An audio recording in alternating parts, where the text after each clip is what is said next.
Next is the function y is equal to log x. The first derivative of log 1 on x, which we can rewrite it as x to the index minus 1. Now, second derivative, as a rule of first derivative, x to the index n says it is n x to the index n minus 1. That makes it minus 2.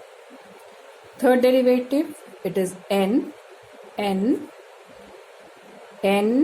minus 1. That means x minus x cube. Fourth derivative, so we find that it goes on. So that means we can generalize it again in this form. This can be taken up in the form of a pattern, which is minus 1 to the index 2. 1 and 2 together, 2 factorial, x cube. 3 factors, minus 1 to the index 3, 3 factorial, x to the index 4. So its generalization is, if this is 4 here, you have this 3 as, these two as 3, 3, 4 here. So if it is n here, nth derivative, minus 1 to the index n minus 1 with n minus 1 factorial and x to the index n.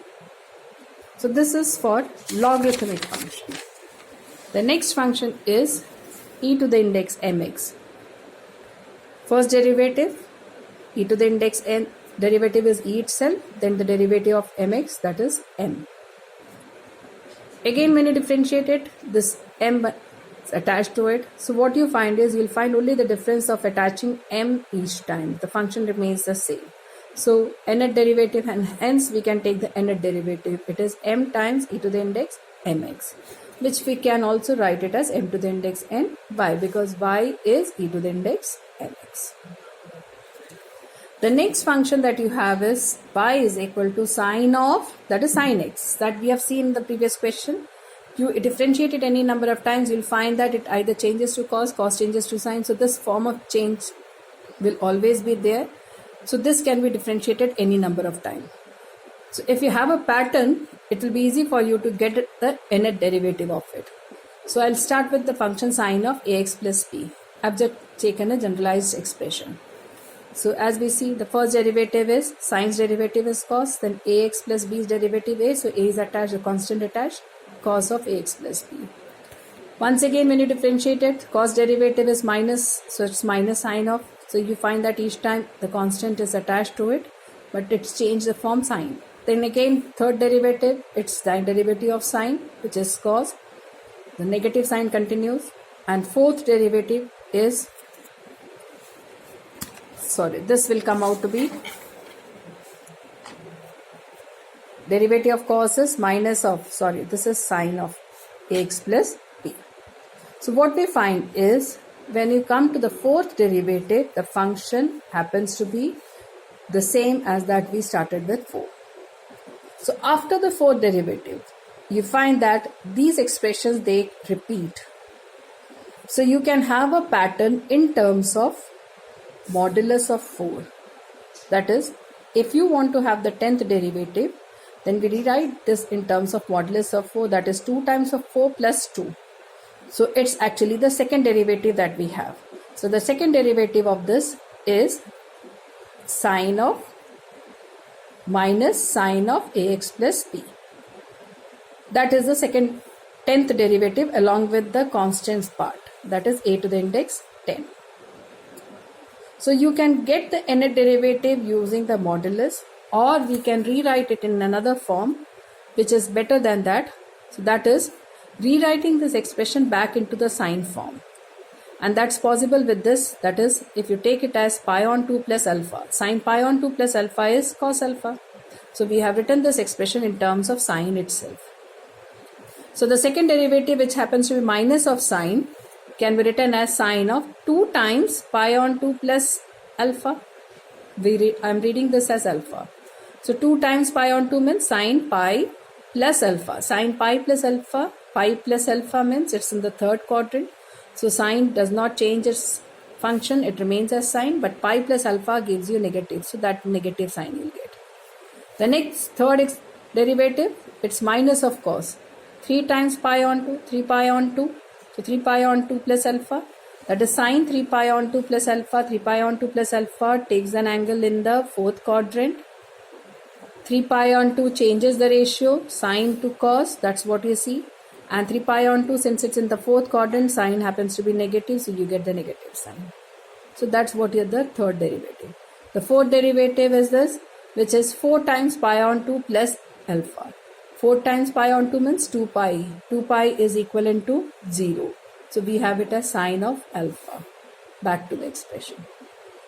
So if you remember this formula, you can go in for any nth derivative very easily. Like I've taken the 10th derivative. 10th derivative, a to the index 10, sine of 10 times pi on 2 plus ax plus b. 10 times pi on 2 means 5 pi on 2.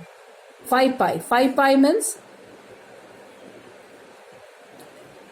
it's 5 pi. 5 pi says it is 4 pi plus pi. 4 pi plus pi means it's 4 pi plus pi. So 4 pi congruent to 0. It's pi plus alpha. Pi plus alpha. Sine of pi plus alpha. No change in the ratio. So therefore I made a mistake here again. So this happens to be pi plus alpha. No change in the ratio. This will again be sine. So it is sine of ax plus b with negative sign. So it's minus of a to the index 10. So as I said previously, this is congruent to 2. So that negative sign comes here. Minus of a sine of the same function back sign. So that's what we have. So I've done the correction. Please check the correction. I'll repeat once again this. This is 10 pi on 2. 10 pi on 2 happens to be 5 pi. 5 pi can be split as 4 pi plus pi. Because 4 pi is congruent to 0. So that makes it pi plus alpha. So sine pi plus alpha. Pi does not change the ratio. And pi plus alpha, it's in the third quadrant. That gives you negative sign. So this comes out to be this. So the next is the 35th derivative. 35th derivative is sine of 35 pi on 2. Here it becomes 14 17 plus pi on 2. 17 pi plus pi on 2. And I have split that 17 pi as 16 pi. 16 pi which is congruent to 0. So it's pi plus. So pi plus means pi plus, it's 3 pi on 2. 3 pi on 2 plus says it's in the fourth quadrant. And fourth quadrant sine has a negative sign. So it's minus. And 3 pi on 2 changes the ratio. So it becomes cos. So it's cos of ax plus b. So that's what we have as the 35th derivative. So we can generalize it. So it becomes a to the index x sine n pi on 2 plus ax plus b. So what we see is, as we have taken up for sine function, exactly the same repeats for cos function. You can find that this becomes minus of sine. So cos of pi on 2 plus alpha makes it minus of sine. So that change you can try it yourself. And you'll find that the formula what we have for sine is applicable for cos also. That's the reason I have put an oblique sign. This is meant for oblique. That is, the expression can be a sine oblique cos function. So that's what I have mentioned. The formula remains the same.